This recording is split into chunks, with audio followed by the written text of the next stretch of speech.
Allez, tout le monde est prêt pour conclure la 4e et dernière manche qualificative avant de passer à la Coupe féminine FFSA.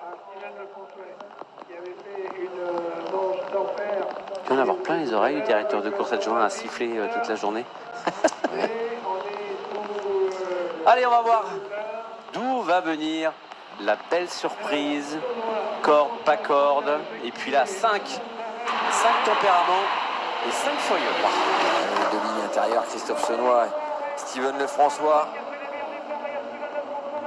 Il s'embarque un peu à l'extérieur avec Kevin Jacquinet, je crois. Christophe Senoy a encore pris un super départ devant Steven Lefrançois et Mathieu Fretin.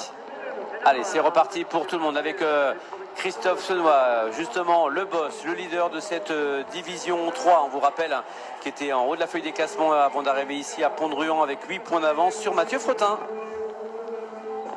Christophe Senoy sous la menace de Steven Lefrançois, très rapide ce week-end. Steven Lefrançois, attention, il a franchi un cap ce week-end avec la voiture.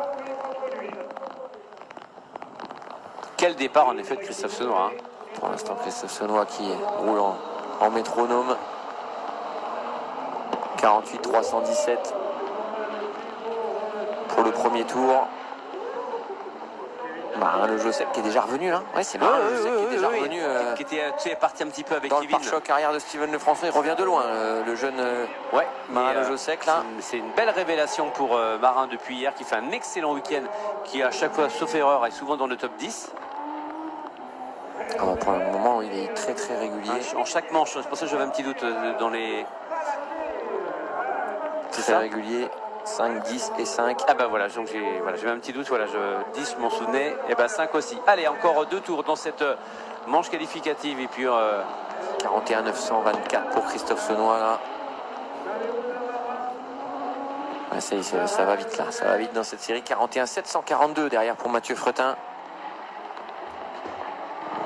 Tour joker pour Steven Lefrançois qui va ressortir juste derrière justement Mathieu Fretin. Christophe Senoy n'a pas pris son tour joker encore, tout comme Marin Le Josec. Ils vont devoir creuser l'avance le plus possible.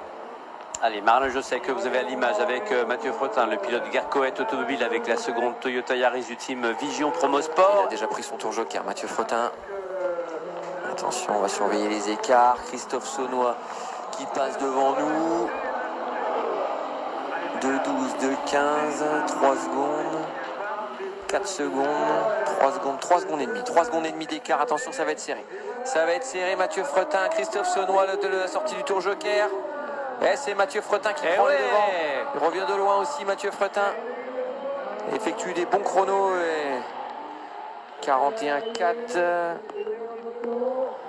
Là, je pense que le chrono va descendre. C'est important, hein, Mathieu qui est sur une dynamique de 2 podiums consécutifs, qui rêve à nouveau de monter sur la boîte ce soir. Là, il y a les enjeux forcément d'une coupe, d'un titre en fin de saison, avec notamment à la bagarre Christophe Senoy. Mathieu Fretin qui en termine devant Christophe Senoy et Steven Lefrançois. Et c'est Mathieu Fretin qui remporte cette Q4 Cyril en 2,57, 802, 5 dixièmes devant Christophe Senoy. Steven Lefrançois prend une belle 3e place. Marin Le Josec à nouveau 4e. 4e position pour le jeune Le Josec. Lorenzo Delaunay 5e.